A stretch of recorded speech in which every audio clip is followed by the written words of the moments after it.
আপনার মুসলমান আজকে গোটা পৃথিবীতে মুসলমানরা নির্যাতিত, গোটা পৃথিবীতে মুসলমানদের উপর জুলুম নির্যাতন করা হচ্ছে, স্টিম রোলার চালানো হচ্ছে। সময় এমন একদিন আসবে গোটা পৃথিবীর মস্তক মুসলমানদের হাতের উপরে উঠে আসবে, কতক্ষণ ঠিক কিনা? আমার পার্শ্ববর্তী প্রতিবেশী দেশ ভারত, যাদেরকে আমরা প্রতিবেশী মনে করি, আমার দেশের ইলিশ তাদের পেটের ভিতরে যায়। লক্ষ্য করে দেখা যায় ক্ষমতায় বসবার পরে আমার মুসলিম ভাই বোনদের উপরে জুলুম আর নির্যাতনের স্টিম রোলার চালায়। মাদ্রাসাগুলো ভেঙে দেয়, মুসলমানদেরকে নামাজ পড়তে দেয় না, বাবরি মসজিদ ওরা ভাঙে, মুসলমানদের কলিজায় আঘাত করে। তবে আমরা মোদি বাহিনীকে বলতে চাই, গোটা পৃথিবীর মস্তক থেকে মুসলমানরা শাসন করবে। মোদি বাহিনী একদিন ধুতি খুলে পলায়ন করবে, কোন জায়গা খুঁজে পাবে না, কতক্ষণ ঠিক কিনা? কারণ মুসলমান হলো একটি শরীরের মতো। শরীরে যদি হাতে যদি ব্যথা পায়, পুরা শরীর ব্যথা হয়। চোখে যদি আঘাত লাগে, পুরা শরীরে আঘাত লাগে, কতক্ষণ ঠিক কিনা? বিশ্বের যে কোনো এক প্রান্তে একজন মুসলিম যদি আহত হয়, নিহত হয়, অন্যায় ভাবে যদি বিদায় করা হয়, আপনি আমি যদি মুখে আঙ্গুল দিয়ে কুলুপ দিয়ে বসে থাকি, বোঝা যাবে আমরা সুবিধাবাদ জিন্দাবাদ, সুবিধাবাদ জিন্দাবাদে মুসলমান হওয়া যায় না, কতক্ষণ ঠিক কিনা? আল্লাহ রাব্বুল আলামিন বলেন, ওয়ামা লাকুম লা তুকাতিলুনা ফি সাবিলিল্লাহ।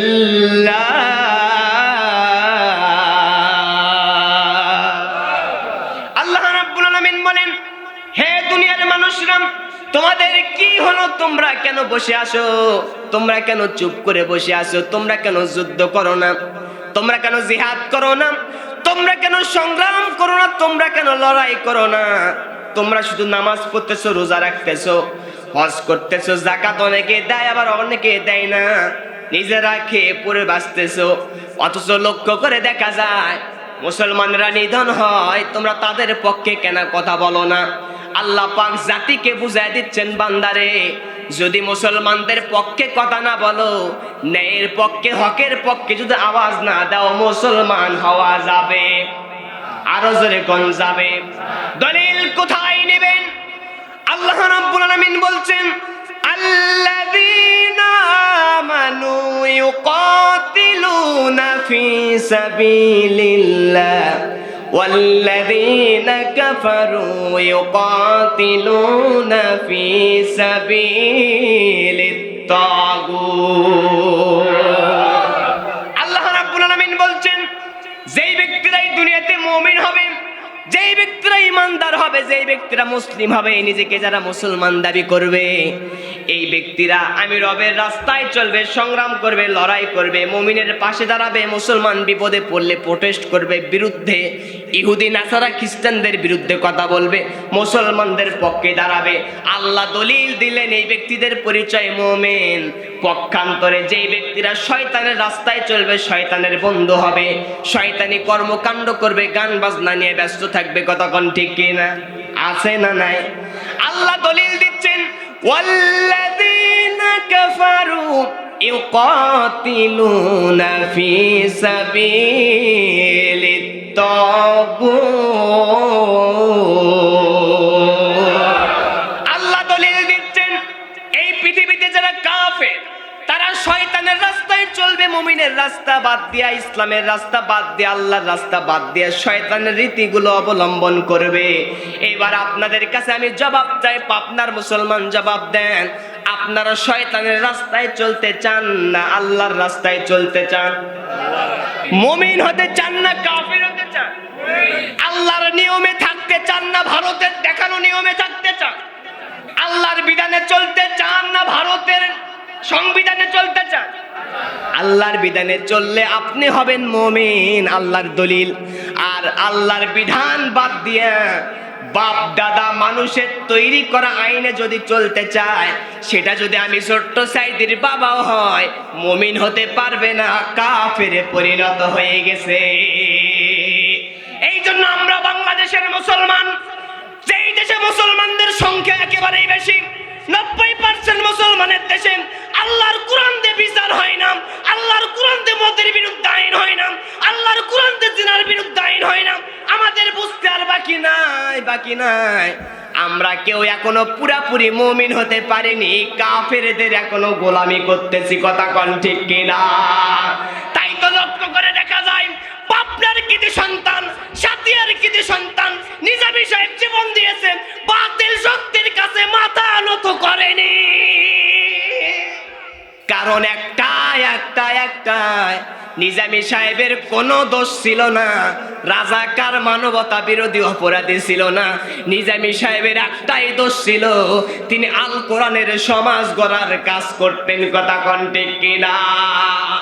আপনার বাবাও যদি রাষ্ট্রপ্রধান হয়, সে যদি কোরআনের পক্ষে যদি না থাকেন, ওই বাবার পক্ষে যদি আপনি যান, বাবার বিরুদ্ধে যদি অবস্থান না করেন, আপনি যত বড় ইমানদার হন, যত বড় মুমিন হন, আপনার পরিচয় মুমিন না, আপনি কাফের, কথা কয় না? তাহলে আমরা মুমিন হতে চাই না কাফের হতে চাই? আপনার এবার পরিচয় দিলেন, মুসলমান বললেন, জাতির পিতা ইব্রাহিমের কথা বলেন, এতদিন অন্য কিছু শুনেছিলাম, কথা কয় না? আরো জোরে যেতেন, এতদিন অন্য কিছু মনে করেছিলাম, আজকে আপনি যে বড় গলায় বলতেছেন জাতির পিতা ইব্রাহিম, তার মানে কি? দলিল দেন। হ্যাঁ, দলিল দিয়ে গেলাম, করকরা দলিল শুনে নিয়ে যান। আপনি একটু হৃদয়ের কান দ্বারা শোনেন, আল্লাহ পাক দলিল দিচ্ছেন, গভীর মনোযোগ দেন। আল্লাহ রাব্বুল আলামিন জাতির পিতার দলিল দিচ্ছেন।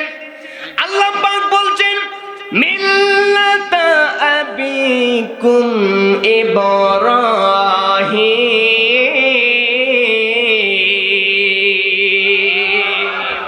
আল্লাহ রাব্বুল আলামিন বলছেন, মিল্লাতা আবিকুম ইব্রাহিম, তোমাদের জাতির পিতা, তোমাদের মিল্লাতের পিতা একজনরে বানায়া দিলাম, তার নাম হলো ইব্রাহিম। হুয়া সাম্মাকুমুল মুসলিমিন, তিনি তোমাদের নাম মুসলমান রেখে দিয়েছে। জাতির পিতা যিনি মনোনীত হয়েছেন কার পক্ষ থেকে? কথা বলেন, সবাই জবাব দেন, কার পক্ষ থেকে? আল্লাহর পক্ষ থেকে জাতির পিতা মনোনীত হয়েছে। ওই আসল জাতির পিতা বাদ দিয়া যত জাতির পিতা মানুষ সাজুক না কেন, ওগুলো আমাদের আসল জাতির পিতা নয়, সব হলো ভুয়া জাতির পিতা। আমার বন্ধুগণ, জাতির পিতা হযরত ইব্রাহিম খলিলুল্লাহকে আল্লাহ যখন ডাক দেয়া বলেন, ইব্রাহিম আসলিম, তুমি ইসলাম কবুল করো, আত্মসমর্পণ করে ফেলো। ইব্রাহিম আলাইহিস সালাম কোনো কিছু গোপন রাখলেন না, কোনো অপশন রাখলেন না। আল্লাহ কেমনে ইসলাম গ্রহণ করব, কেমনে তোমার কাছে মাথা সারেন্ডার করে ফেলবো, তোমার কাছে আত্মসমর্পণ করব। ইব্রাহিম আলাইহিস সালাম কোনো কিছু কথা বললেন না, সঙ্গে সঙ্গে জবাব দিলেন। আল্লাহ পাক কোরআনে সেটিং করে জানায়া দিলেন। আল্লাহ রাব্বুল আলামিন বলছেন, ইব্রাহিমকে যখন আমি অর্ডার করেছিলাম, ইব্রাহিম তুমি আত্মসমর্পণ করে ফেলো। ইব্রাহিম আলাইহিস সালাম জাতির পিতা, ইব্রাহিম খলিলুল্লাহ ডাক দিয়ে বলতেছে, আসলামতু লিরাব্বিল আলামিন। আল্লাহ রাব্বুল আলামিন বলছেন, ইব্রাহিমকে যখন আমি বললাম ইব্রাহিম আত্মসমর্পণ করে ফেলো, ইব্রাহিম কোনো দেরি করেনি, সঙ্গে সঙ্গে ইব্রাহিম বলে দিয়েছে, হায় আমার রব, তুমি তোমার কাছে আত্মসমর্পণ করার কথা বলেছো, আমি ইব্রাহিম আমার মস্তকটা, আমার মাথাটা তুমি আসমান জমিনের মালিকের কুদরতি পায়ের উপরে দিয়া দিলাম। তাই তো লক্ষ্য করে দেখা যায়, ইব্রাহিম আলাইহিস সালাম যখন কালিমার দাওয়াত দেওয়া শুরু করলেন, খেপে গেল কে? কথা কয় না, না জবাব দেয় না। খেপে গেল কে? আরো জোরে বলেন।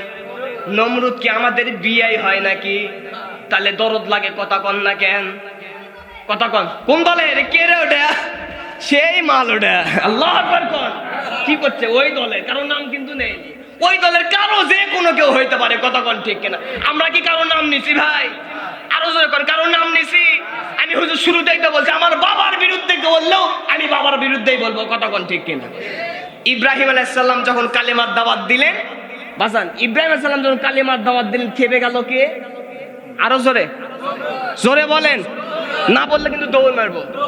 কে খেপে গেল? নমরুদ ক্ষিপ্ত হলো। কারণ কি? প্রত্যেকটা যুগে প্রত্যেকটা জামানায় একজন করে ভালো মানুষ থাকবে দ্বীনের পক্ষে, একটি দল থাকবে। ওই ইসলাম ধর্ম দ্বীন কালেমার বিরুদ্ধে আর একটি বাতিল দ্বীন থাকবে। কথা কয় না?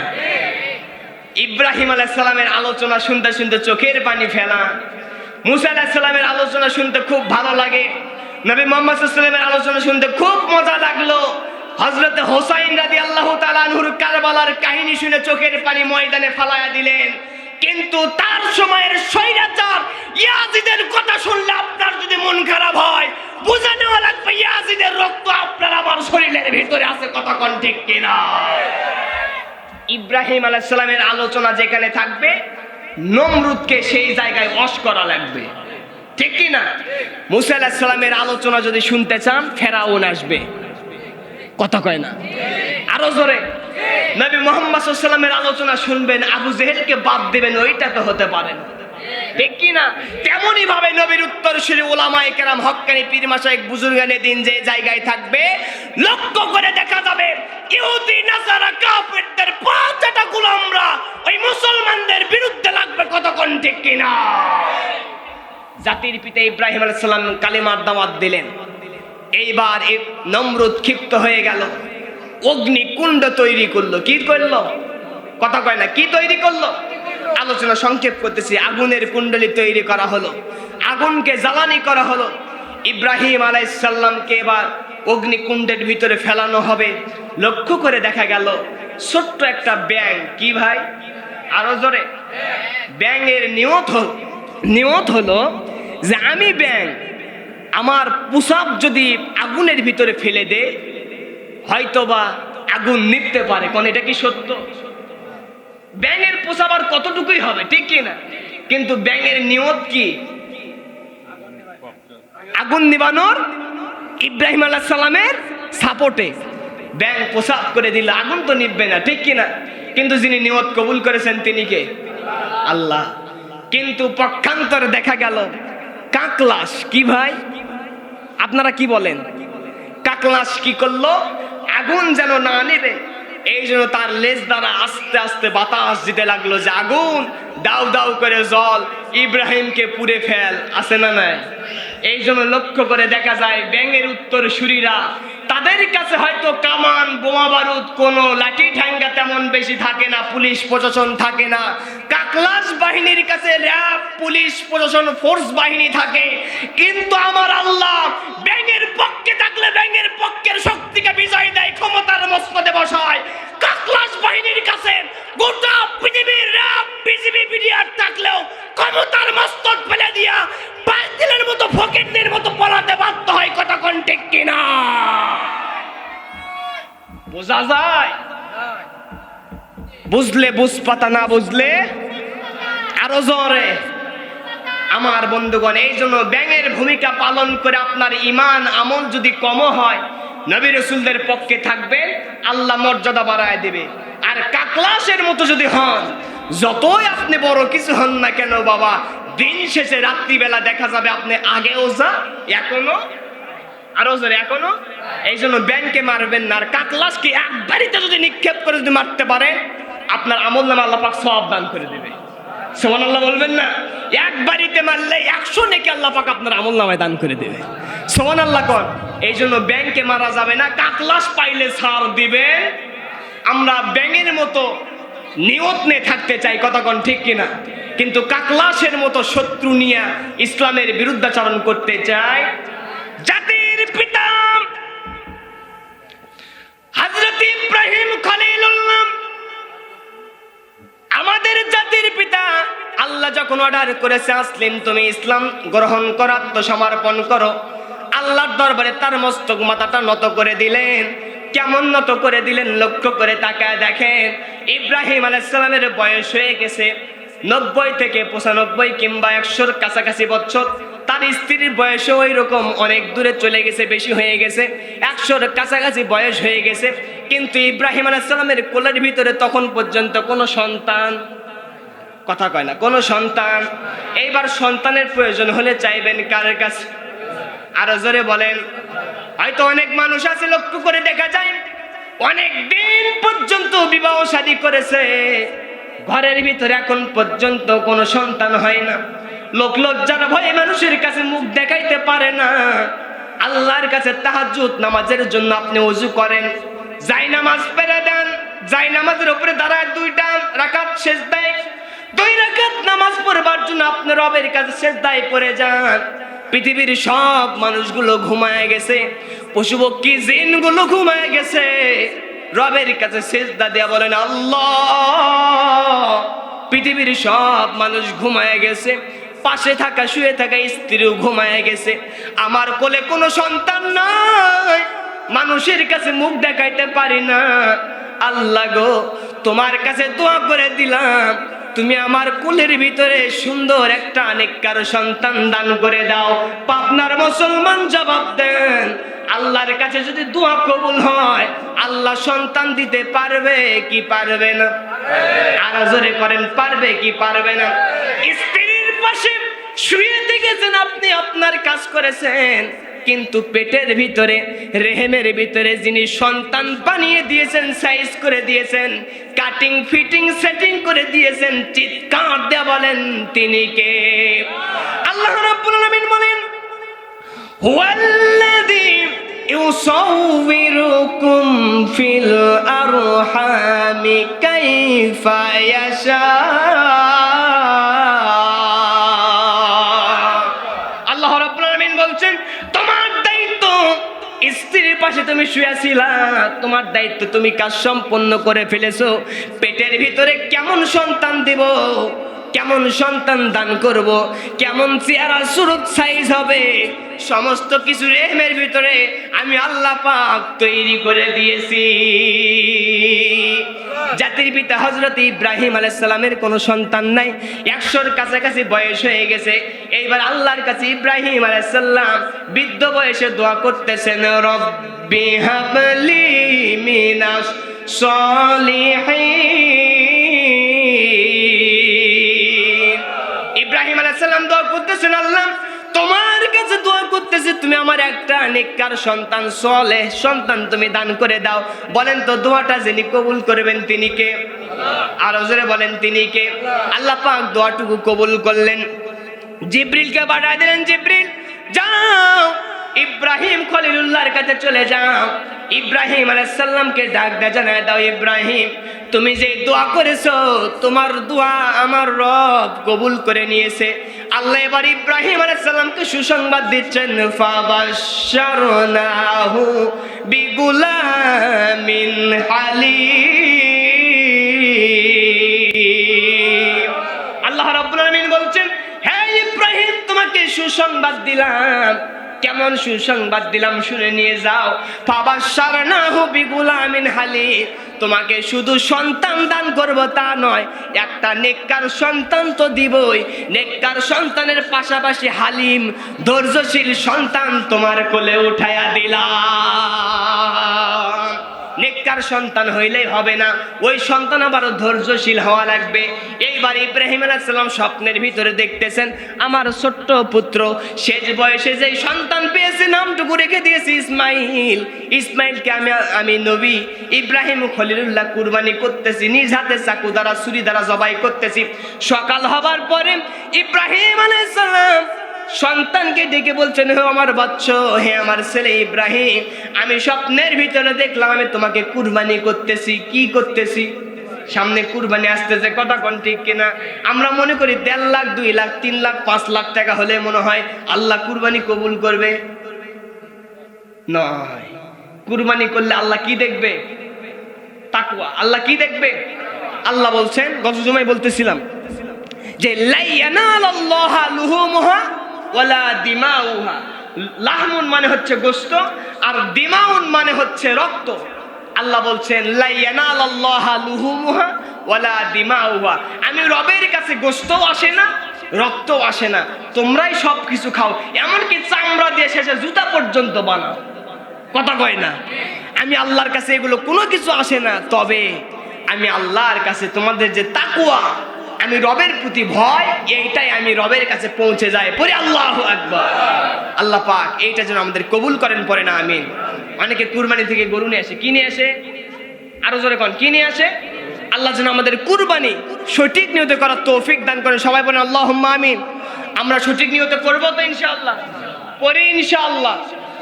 এক ব্যক্তি গরু কিনতে যাবে বাজারে। কোথায়? কথা বলেন, কোথায় যাবে? বাজারে যাবে। তাই রাস্তার পাশে একজন বন্ধুর সঙ্গে দেখা হয়েছে। কার সঙ্গে? তো বন্ধু ডাকতে বলছে, বন্ধু কই যাও? তো বন্ধু ডাকতে বলছে, ভাই বাজারে যাব, একটা গরু কিনবো। তো বন্ধু এবার ডাকতে বলছে, ভাই হুজুরদের মুখে শুনেছি ভালো কাজ করার আগে ইনশাআল্লাহ বলতে হয়। কি বলতে হয়? যে বাজারে যাচ্ছি, একটা গরু কিনবো, ইনশাআল্লাহ বলতে হয় ভাই। তো ওই বন্ধু আবার ঘাট তারা ছিল। কি তারা? কথা কয় না, কাঠ তারা। বলতেছে, আমার পকেটে টাকা আছে, কিসের ইনশাআল্লাহ? নাউজুবিল্লাহ কর। কিসের ইনশাআল্লাহ? বাদ দে, পকেটে টাকা আছে, বাজারে যাব, গরু কিনবো, বাড়িতে নিয়ে চলে আসবো। আচ্ছা যাও ভাই, তুমি যেহেতু বলবা না, তোমার সাথে পারা যায় না, ঠিক না? অনেক মানুষ এরকম ঘাপতারা আছে না নাই? দেখবেন যুবক বয়স, চামড়া যখন থাকে টাইট, আল্লাহর সঙ্গে করে ফাইট, রসুলের আদর্শের বিরুদ্ধে করে ফাইট, আলেম ওলামার বিরুদ্ধে করে ফাইট। চামড়া যখন হয় ঢিল, আল্লাহর সঙ্গে দেয় মিল। কথা কি ঠিক না ব্যাঠিক? তো ওই ব্যক্তি বাজারে যাচ্ছে। যাও বাবা, বাজারে চলে যাও। বাজারে যাবার পরে কিছু পকেট মার আছে না নাই? কথা কন, পকেট মার আছে। এমন কি ভাই, হুজুরের জুতা পর্যন্ত মসজিদ থেকে হারিয়ে যায়। ঈদ পর যাবো কক্সবাজারে, বগুড়াতে মসজিদে ঢুকলাম নামাজ পড়বার জন্য। মনে করলাম ঈদের পর তেমন ভিড় নাই শহর বন্দরে, জুতোটা রেখে সিঁড়ির ওখানে রেখে নামাজ পড়লাম মাগরিবের। ভাই আল্লাহর কাজ করতে গেলাম, জুতোটা হারাই ফেললাম। বের হয়ে দেখি হুজুরের জুতা নাই। কি নাই? হাই রে চোরের ধর্ম রে। এরকম চোর আছে না নাই? চোর আছে, পকেট মার।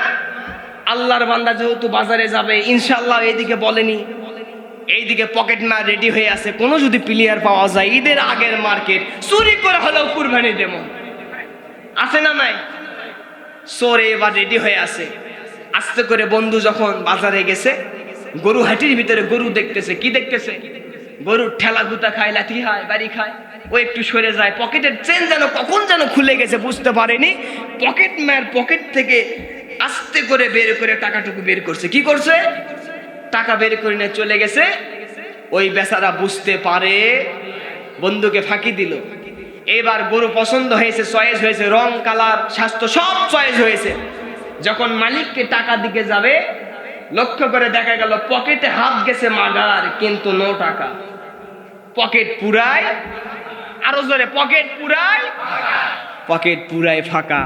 পকেট হলো নো টাকা, ওর পকেট আবার পুরাই ফাঁকা, ঠিক কি না? এরপরে তার মনে হলো, আহারে চুরি করলো কে? নিশ্চয় পকেট মার। বেচারা দোকানদারের কাছে অপমান হলো, গরুওয়ালার কাছে একটু অপমান বোধ মনে করলো। যখন ফিরে আসতেছে, কার সঙ্গে দেখা হবে? আবার বন্ধু লোকজনের সঙ্গে দেখা। বন্ধু ডাকতে বলছে, বন্ধু মন খারাপ কেন? মনের ভিতরে আনন্দের ছাপ নাই, দুঃখের প্রকাশ দেখতে পাচ্ছি, কারণ কি?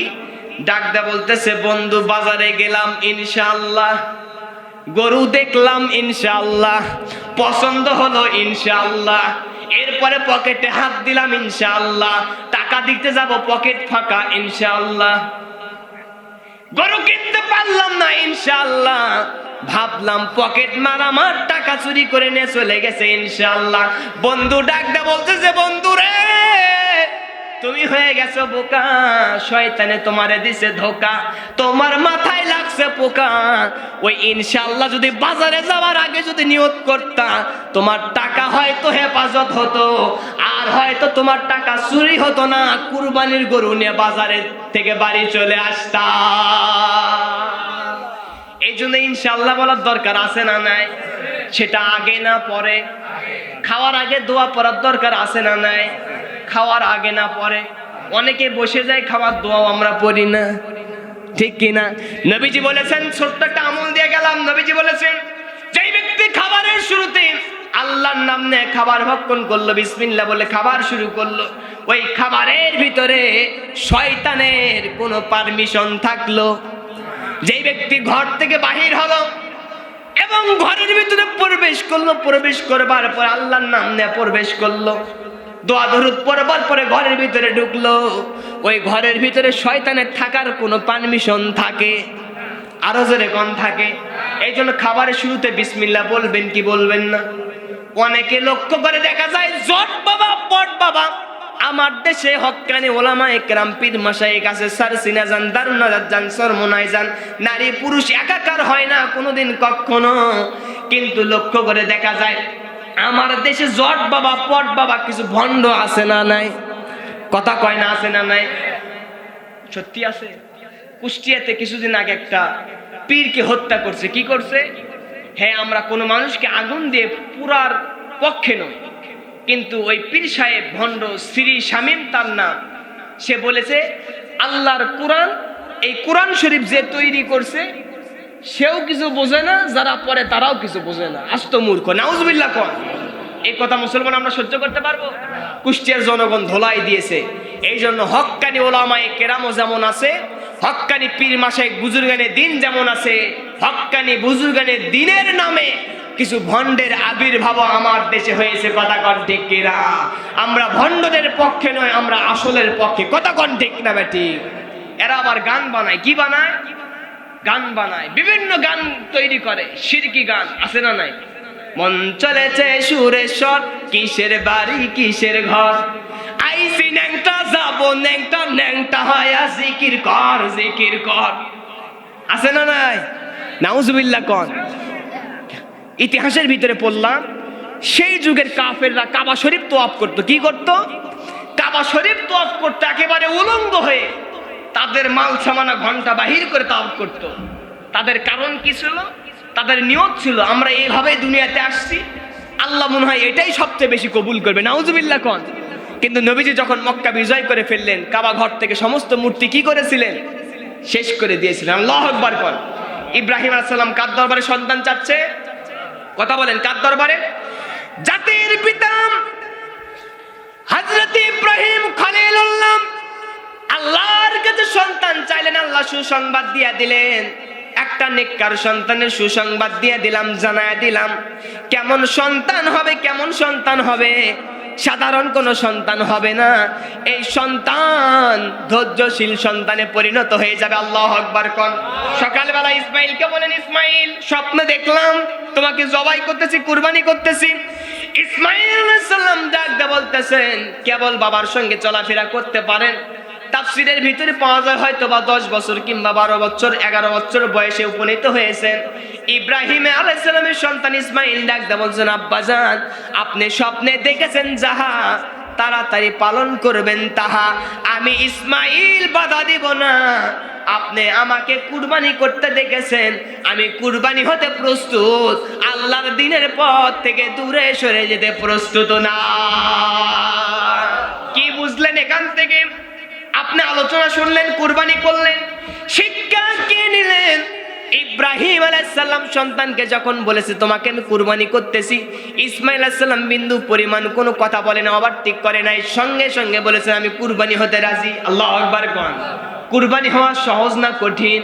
নিজের বাবা জবাই করবে সন্তানকে, ইসমাইল সাল্লাম মাথাটুকু নত করে দিয়েছেন। লক্ষ্য করে দেখা যায় ইসমাইল আলাইহিস সালামের বংশধর যারা হবে, ইব্রাহিমের সন্তান যারা হবে, কোরআনের জন্য, ইসলামের জন্য, দ্বীন হেফাজতের জন্য, ইব্রাহিম জাতির পিতার সন্তান ইসমাইলের ভাইরা, হাজেরার পুত্ররা জীবন দিবে, বাতিল কুফফারদের কাছে কোনোদিন মাথা নত করবে না।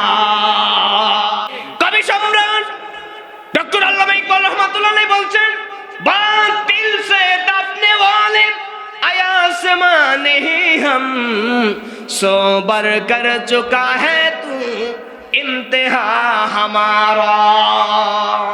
কবি সম্রাট বলছেন, মুসলমানকে 1000 বার 100 বার পরীক্ষা করা হয়েছে, মুসলমান দ্বীনের জন্য জীবন দেয়, মুসলমান আল্লাহর রাস্তায় শহীদ হয়ে যায়, মুসলমান দুনিয়াতে কোনো বাতিল শক্তির কাছে মাথা নত করে না। কারণ কি? কারণ দ্বীনের পথে চলতে গিয়া, আল্লাহর রাস্তায় থাকতে গিয়ে যদি আপনার জীবন চলে যায়, আপনি শাহাদাতের মর্যাদা পাবেন। আর যারা শহীদ হয়ে যায়, এই ব্যক্তিরা কোনোদিন মরে না, কবরে জীবিত থাকবে, আল্লাহর পক্ষ থেকে কবরে বসে বসেও তারা খাদ্য খাবার পেয়ে যাবে। দলিল কোথায় নেবেন? আল্লাহ রাব্বুল আলামিন বলছেন ওয়ালা তাকুলু লিমান ইউকতালু ফি সাবিলিল্লাহি আমওয়াত বাল আহয়াউ ওয়ালাকিন লা তাশউরুন। আল্লাহ রাব্বুল আলামিন বলছেন হে দুনিয়ার মানুষরা যারা আমি রবের রাস্তায় জীবন দেয়, শহীদ হয়ে যায়, দুনিয়া থেকে বিদায় হয়ে যায়, এই ব্যক্তিদেরকে তোমরা মৃত বলো না, এই ব্যক্তিরা জীবিত, এই ব্যক্তিরা জীবিত, তোমরা চর্মচক্ষে বুঝতে পারো না। বাল আহইয়াউ ওয়ালাকিন লা তাশউরুন, এই ব্যক্তিরা জীবিত হয়ে গেছে, কবরের ভিতরে রিজিক পাচ্ছে, তোমরা মানুষ চর্মচক্ষে সেটা বুঝতে পারো না। সুবহানাল্লাহ। এই জন্য ইব্রাহিম আলাইহিস সালাম আল্লাহর কাছে সন্তান চাইলেন, জবাই করতে চাইলেন, ইসমাঈল সাল্লাম মঠটুকু দিয়া দিলেন। জবাই করবার জন্য সন্তানকে যখন মিনার ময়দানে যখন নিয়ে যাবে, শয়তান পিছন থেকে বাধা দেয়। কি দেয়? আরো জোরে বলেন। সেই শয়তান এখনো আমাদের অন্তরে বাধা দেয় কি দেয় না? দলিল কোথায় নেবেন? সূরা নাস আল্লাহ রাব্বুল আলামিন বলছেন আল্লাযী ইউওয়াসওয়িসু ফি সুদুরিন নাস।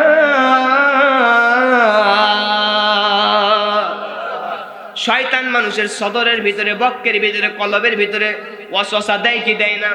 শয়তান কিন্তু আমাদেরকে বলতেছে বাইরে চলে যা, পোলা কিছুক্ষণ পরেই দিবে, আবার তুই পরে আসিস।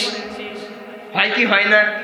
আমার বন্ধুগণ, মিনার ময়দানে যখন ইসমাইলকে কুরবানি করার জন্য নিয়ে যাবে, শয়তান বাধা দেয়, ইসমাইল যায় না, তোমার পিতা তোমাকে হত্যা করবে, তোমার পিতা তোমাকে দুনিয়া থেকে বিদায় করে দিবে। এইবার বলেন তো ইসমাইল সাল্লাম আল্লাহর আইনের উপরে বিশ্বাস করবে না শয়তানের কাছে বিশ্বাস করবে? আর জোরে বলেন। আল্লাহর আইনের উপরে বিশ্বাস করবে। ইসমাইল আলাইহিস সালাম ওইদিকে কোনো কান দিলেন না। ইসমাইল আলাইহিস সালামকে যখন শরীর নিচে যখন বসা দিবে, ইসমাইল ডাকতে বলতেছে আব্বা জান, পিতা হয়ে সন্তানরা আপনি জবাই করবেন, আপনি আমার হাতটুকু বেঁধে নেন, চোখটুকু বন্ধ করে দেন, আপনার চোখের ময় আমার চোখের উপরে পড়লে জবাই করতে পারবেন না, হয়তো ছোটাছুটি করব, হাত পা লাগবে, আপনার কাছে হাত পা যদি আমার হাত পা লেগে যায় বেয়াদবি হয়ে যাবে, রক্ত ফোঁটা আপনার জামাই লাগবে, আমার মা দেখে কষ্ট পেয়ে যাবে, হাতটুকু আপনি বেঁধে নেন। হাতটুকু বাঁধা হলো। তাফসীরের ভিতরে পাওয়া যায় ইসমাইল আলাইহিস সালাম কিছুক্ষণ পর আবার ডাকতে বলতেছে আব্বা ইব্রাহিম খলিলুল্লাহ, হাত পা বাঁধা লাগবে না, আমি খুলে দিতে বললাম, খুলে দেন। কারণ হাত পা যদি বাঁধা থাকে, লক্ষ্য করে গোটা পৃথিবীর মানুষ বলবে ইসমাইল হয়তো রাজি ছিল না, সেই জন্য হাত পা বেঁধে জোর করে তাকে জবাই করেছে বাবা ইব্রাহিম। এইটা হতে পারে না। আমি ইসমাইল সজ্ঞানে স্বেচ্ছায় আল্লাহর বিধানের কাছে নত হয়ে গেলাম, মৃত্যুদণ্ড গ্রহণ করলাম, জবের কাছে নত করে দিলাম। লক্ষ্য করে দেখা গেল ইসমাইল সাল্লাম হাত পা খুলে দিয়া ইব্রাহিম আলাইহিস সালাম নিজের সন্তান ইসমাইলের গলার উপরে ছুরি চালালো। আল্লাহ পাক এত খুশি হয়ে গেল, ফেরেশতা কান্দে, মশকুল কান্দে, সমস্ত কিছু কান্দতেছে। আল্লাহ শেষ বয়সে সন্তান পাইছে, সেই সন্তানরা আবার নিজ হাতে জবাই করতেছে। এ কেমন বিশাল পরীক্ষা! আল্লাহ গো, তুমি তারে মুক্ত করে দাও। আল্লাহর কাছে কবুল হয়ে গেছে। ইব্রাহিম আলাইহিস সালামকে লক্ষ্য করে ডাকতে জানা গেল, ইব্রাহিম কদ সাদ্দাকতার রুইয়া, তুমি তোমার স্বপ্নকে বাস্তবায়ন করেছো, তুমি তোমার স্বপ্নকে বাস্তবায়ন করেছো, তোমারে আর কুরবানি করা লাগবে না, ইসমাইলকে আমি বাঁচায় দিলাম। ইসমাইলের পরিবর্তে একটা দুম্বা জবাই হয়ে গেল। লক্ষ্য করে দেখা গেল ইসমাইল জীবন দিতে রেডি হয়েছেন, কিন্তু শয়তানের পথে কোনোদিন মাথা নত করেনি। ইসমাইল সাল্লাম বেঁচে গেলেন, সম্মানিত হয়ে গেলেন। আজও লক্ষ্য করে দেখা যায় তার বংশে আমাদের আখিরি জামানার পয়গম্বর ইসমাইল আলাইহিস সালামের বংশে আল্লাহ পাক নবী মুহাম্মদুর রাসূলুল্লাহ সাল্লাল্লাহু আলাইহি ওয়াসাল্লামকে জন্মগ্রহণের সুযোগ দান করে দিয়েছে। তাই তো লক্ষ্য করে দেখা যায় যারা আল্লাহর জন্য জীবন দেয়, যারা শহীদ হয়ে যায়, দুনিয়া থেকে বিদায় হয়ে যায়, এই ব্যক্তিদের সম্মান যিনি বাড়ায় দেন তিনি কে? আরো জোরে বলেন। আর আসতে আপনাদের জেলার আপনারা ধন্য মানুষ, গোটা বাংলা চেনে কি চেনে না? একটা মানুষের জন্মই চেনে, তিনি নিরপরাধ ছিলেন, কোনো দোষ তার ছিল না। ওরা চেয়েছিল এদেরকে মনে হয় ফাঁসির রশিতে যদি ঝুলায় দেওয়া যায়, বাংলার জমিন মনে হয় আমাদের হয়ে যাবে। কিন্তু আল্লাহ খেলা পরিষ্কার করে বুঝালো, তার বাবা দুনিয়া থেকে বিদায় হয়েছে, অন্যায়ের কাছে মাথা নত করেনি। আপনাদের আসনের এমপি সাহেব আল্লাহ পাক অনেক ভোটে বিজয়ী করে দিয়া আল্লাহ পাক বুঝালো তার বাবা জীবন দিয়েছে, সন্তানদের আমি আল্লাহ পাক সম্মানিত করে সংসদে পাঠায়া দিলাম। আল্লাহু আকবার বলবেন না? এটাই প্রেক্ষাপট। আল্লাহ যেন আমাদের কবুল করেন, পড়ে না আমিন। আমি তেলাওয়াত করেছি হলো সূরা লাহাব। এই সূরাটি হচ্ছে 30 পারায়, কত পারায়? 30 পারা, 111 নম্বর সূরা। কত নম্বর? কোরআন শরীফের 111 নম্বর সূরা। সূরাটি নাজিল হয়েছে মক্কায়। কোথায় নাজিল হয়েছে? মক্কায়। কোন সময়? নবীজির উপরে যখন আয়াত নাজিল হলো, নবীজির উপরে যখন কোরআন নাজিল হচ্ছে ধারাবাহিকভাবে, শুরুর দিকের ঘটনা, নবীজির উপর আয়াত নাজিল হয়েছে, ওয়া আনজির আশিরাতাকাল আকরাবিন। হে নবীজি, একা একা জাহান্নামের আগুন থেকে বাঁচবেন, একা জান্নাতে থাকবেন হবে না। আপনি আপনার পরিবার বর্গ, আত্মীয় স্বজন, ফ্যামিলি, এলাকার লোক, দেশের লোক, দশের লোককে দিনের দাওয়াত দেন, জাহান্নামের ভয় দেখান, আপনি তাদেরকে বুঝান তারা যেন দিনের পক্ষে আসে। কিসের পক্ষে আসে? দিনের পক্ষে, ইসলামের পক্ষে, জান্নাতের পক্ষে আসে। জান্নাতে আমরা কারা কারা যেতে চাই? জান্নাতে একা আমি যাব না তো ভাই, পড়েন, জান্নাতে একা আমি যাব না তো ভাই, তোমাকেও জান্নাতে দলে নিতে চাই। পড়েন আমি। আমরা কেউ একাই জান্নাতে যাব, আমরা সকলকে নিয়ে একই জান্নাতে থাকতে চাই। পড়েন আল্লাহুম্মা আমিন। যখন এই আয়াতটুকু নাজিল হলো, নবীজি কি করলেন? সমস্ত গোত্রকে দাওয়াত করলেন বাড়িতে। কিসের দাওয়াত? একটা খাওয়া দাওয়ার দাওয়াত। মানুষদেরকে আহ্বান করলেন, ডাকলেন। ডাকার পরে নবীজি সাফা পর্বতের পাহাড়ে উঠলেন।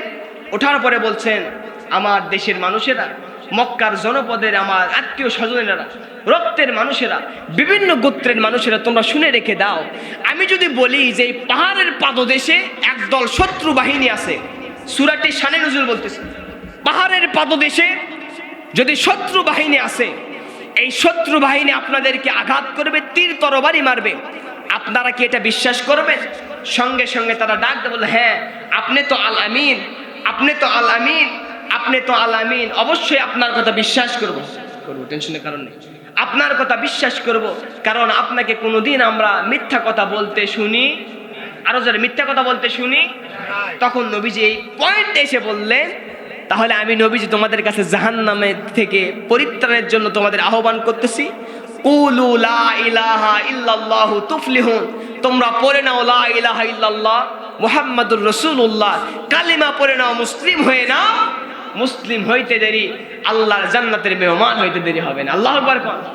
ভরা মজলিস সব চুপ হয়ে আছে। ভিতর থেকে নবীজির আপন চাচা, নাম তার আবু লাহাব। নাম কি?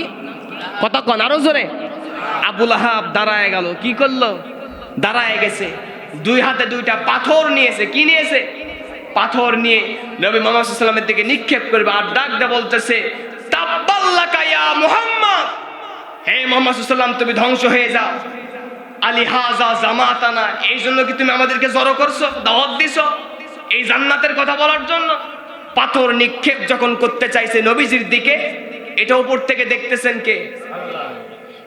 আখিরি জামানার পয়গম্বর রাহমাতুল লিল আলামিন নবীর উপরে পাথর মারবা আর আমার আল্লাহ সহ্য করবে, এটা হতে পারে না। আল্লাহ রাব্বুল আলামিন জিবরিলকে বললেন, জিবরিল চলে যাও তাড়াতাড়ি, আর করো না দেরি। নবী মুহাম্মদ সাল্লাল্লাহু আলাইহি ওয়াসাল্লাম কে ওরা পাথর নিক্ষেপ করতে চায়, দুনিয়া থেকে বিদায় করতে চায়, অসম্মান করতে চায়, নবীজির কথাগুলোকে অ্যাটাক করতে চায়, বন্ধ করে দিতে চায়, নবীজিকে ধ্বংসের কথা বলে। আমি আল্লাহ পাক সূরা লাহাব নাজিল করলাম, নবীজিকে শুনায় দাও, নবীজি যেন ভরা মজলিসের ভিতরে সূরাটুকু পড়ে দেয়। নবীজির কাছে আয়াত নাজিল হচ্ছে, আলোচনা শেষের দিকে নিয়ে এসেছি একেবারে। আল্লাহ পাক ডাক জানায় দিচ্ছেন, তাব্বাত ইয়াদা আবি লাহাবি ওয়া তাব। আল্লাহু আকবার। কোন আল্লাহ রাব্বুল আলামিন বলছেন, আবু লাহাব পাথর নিক্ষেপ করবার জন্য নবী মুহাম্মদ সাল্লাল্লাহু আলাইহি ওয়াসাল্লামকে মারবার জন্য পাথর নিক্ষেপ করেছে, আর আমি আল্লাহ পাক ডাক জানায় দিলাম, আমি নবী মুহাম্মদ সাল্লাল্লাহু আলাইহি ওয়াসাল্লামের কোনো ক্ষতি করব না, আবু লাহাবের পাথরের মাধ্যমে কোনো ক্ষতি হবে না।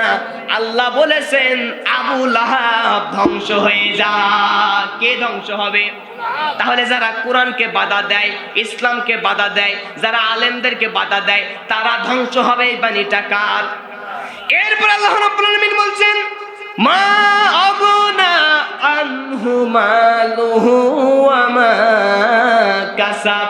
আল্লাহ পাক বলছেন আবু লাহাব যে সম্পদ উপার্জন করেছে, কাফের বেদিনরা যে সম্পদ উপার্জন করে, কামাই কাজ করে, ওই সম্পত্তি ইসলামের বিরুদ্ধে যদি ব্যবহার করে, আল্লাহ পাক বলছেন এই সম্পত্তি কোনো উপকারে আসবে না, দুনিয়াতে উপকার হবে না, আখিরাতে উপকার হবে না। আল্লাহ রাব্বুল আলামিন শেষের দিকে ডাক দিয়ে জানায় দিচ্ছেন, নবীজিকে বলছেন ইয়া রাসূলুল্লাহ টেনশন করবেন না, চিন্তা করবেন না, তাদের সম্পদ কোনো উপকারে আসবে না। আমি আল্লাহ পাক ডাক দিয়ে জানায় দিলাম সায়াসলা নারন যাতা লাহাব। আল্লাহু আকবার কোন।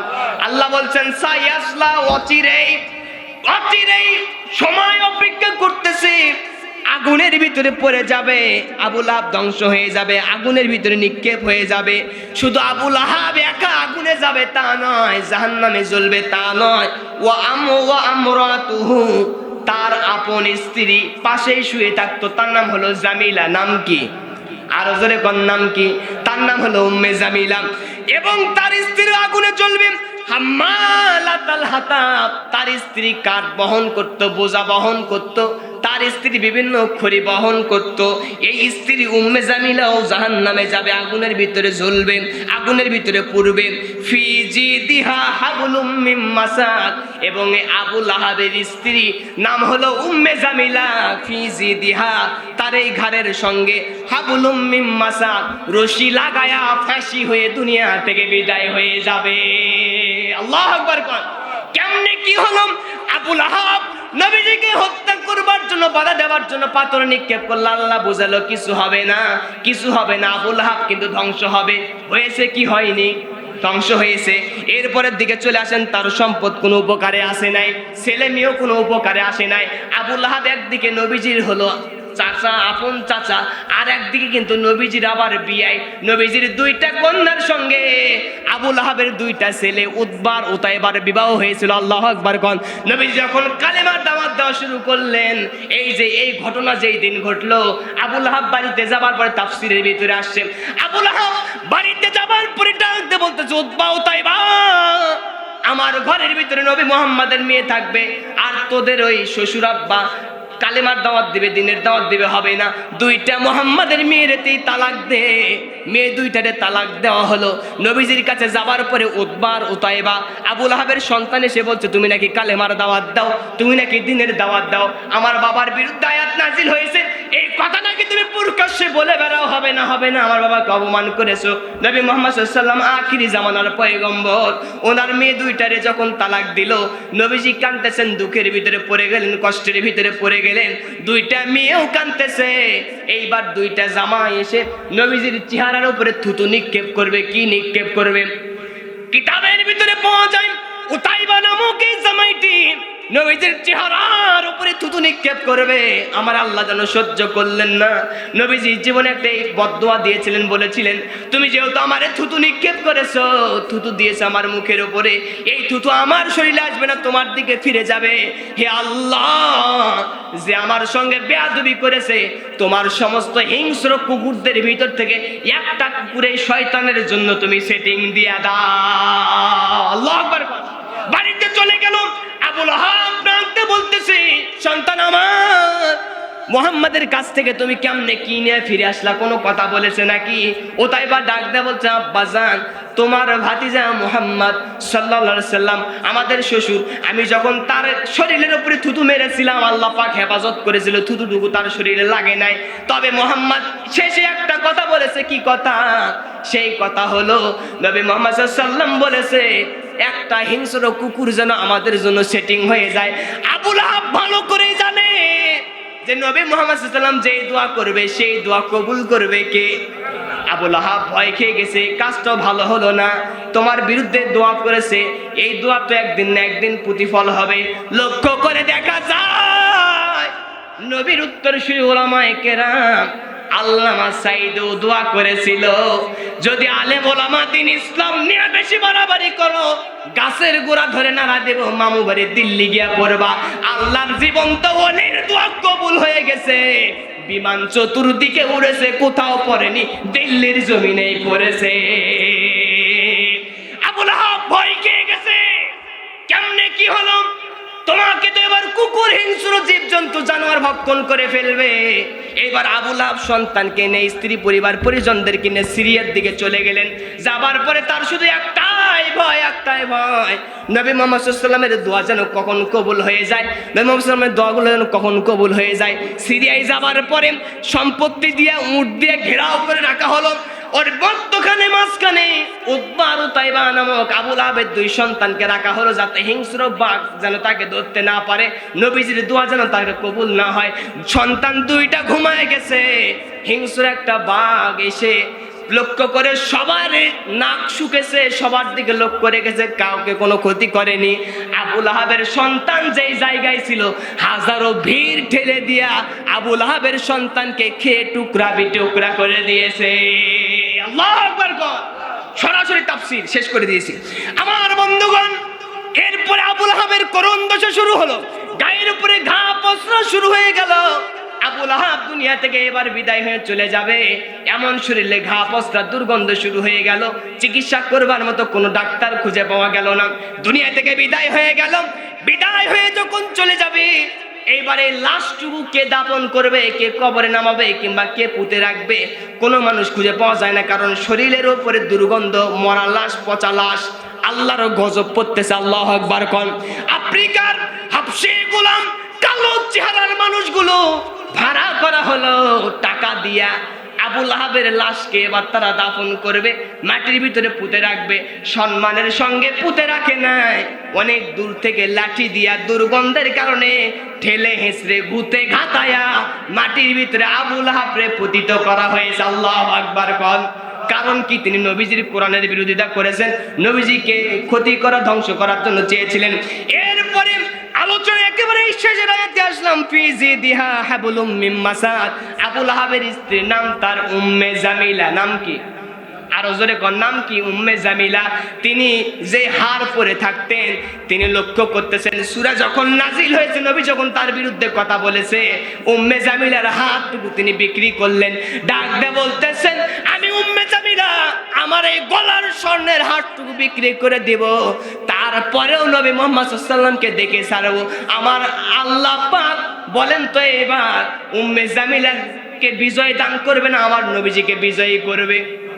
আরো জোরে বলেন, কাকে বিজয়ী করবে? উম্মে জামিলা কাঠ বহন করত, বোঝা বহন করত খেজুরের রশি দ্বারা। ওই কাঠগুলো তিনি বাদাই করে নিয়ে আসতো। হঠাৎ একদিন বোঝাটুকু নিয়ে আসবে, নিয়ে আসতে গিয়ে হোঁচট খেয়ে হঠাৎ পিছলা পড়ে গিয়া ওই খেজুরের রশিটুকু গলার সঙ্গে বেঁধে গিয়া ফাঁস হয়ে দুনিয়া থেকে বিদায় হয়ে যায়। আল্লাহু আকবার কোন। আল্লাহর আয়াত সঠিক হয়ে গেছে। ফি জিদিহা হাবলুম মিন মাসাদ। যে রশিগুলো নিয়ে চলাফেরা করত, বোঝা বহন করত, ওই রশিটা একদিন ফাঁসির রশিতে ঝুলবে। আল্লাহু আকবার কোন। আমাদেরও একটা বিশ্বাস, একটা স্বপ্ন, কলিজার প্রিয় মুফাসসির যার নামে আমার নাম। আল্লামা সাঈদী অপরাধী ছিল না, রাজাকার ছিল না, ধর্ষক ছিল না। আল্লামা সাঈদীকে যে মিথ্যা ট্রাইব্যুনালে হত্যা করা হয়েছে, ইনজেকশন পুশ করে বিদায় করে দেওয়া হয়েছে, ফাঁসি দিতে পারে নাই।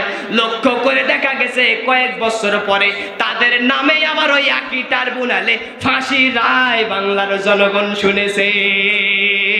গত কয়েকদিন আগে পিরোজপুরে গিয়েছিলাম, বাগেরহাটে আমার মাহফিল ছিল গত মাসের 12 তারিখে। আল্লামা সাঈদীর কবরের পাশে গেলাম। যাবার পরে যেই মাত্র পিরোজপুর এসেছে, আমার মিডিয়ার ভাই বলেছে, হুজুর এই তো পিরোজপুর।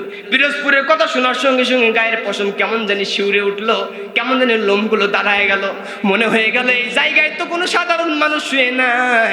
পিরোজপুরের জমিনে যিনি শুয়ে আছেন, গোটা বাংলাদেশে যিনি কোরআনের তাফসীর করেছেন, তিনি আর কেউ নয়, আমাদের কলিজার প্রিয় মুফাসসির আল্লামা সাঈদী। ঠিক কিনা? কবরের পাশে গেলাম, আল্লাহর কসম কোরআন সামনে, কবরের পাশে গেলাম। আসরের সালাত আদায় করব, ওযু করলাম, মসজিদের ভিতরে গেলাম। মসজিদ থেকে হুজুরের কবর দেখা যায়। কবরের পাশে দাঁড়ালাম, কখন যেন আমার চোখ থেকে ঝরঝর করে পানিগুলো পড়ে গেছে, আমি বুঝতে পারিনি। তখন লক্ষ্য করে তাকায় দেখলাম, চিন্তা করলাম অনেক মানুষ কাঁদতেছে, কবর জিয়ারত করতেছে। মনে মনে ভাবলাম তার সঙ্গে আমি ছোট্ট চাইতে, আমার তো রক্তের সম্পর্ক নাই, পরিবারের সম্পর্ক না, আত্মীয় স্বজন দ্বারা কোনো সম্পর্ক নাই, এক এলাকার কোনো মানুষ না, কখনো কোনোদিন দেখিওনি। আল্লাহর কসম, এই সম্পর্ক কোনো সম্পত্তি টাকা পয়সার সম্পর্ক নয়, এই সম্পর্ক হলো কোরআনের বন্ধন, ইসলামের বন্ধন। আল্লাহু আকবার। সূরা লাহাবের শিক্ষা হলো কোরআনের বিরুদ্ধে যাবে যে ইসলাম, আল্লাহর কোরআনের বিরুদ্ধে যেই ব্যক্তি যাবে ওই ব্যক্তি আবু লাহাবের মতো পরিণতি হবে। কথা কোন ঠিক কিনা?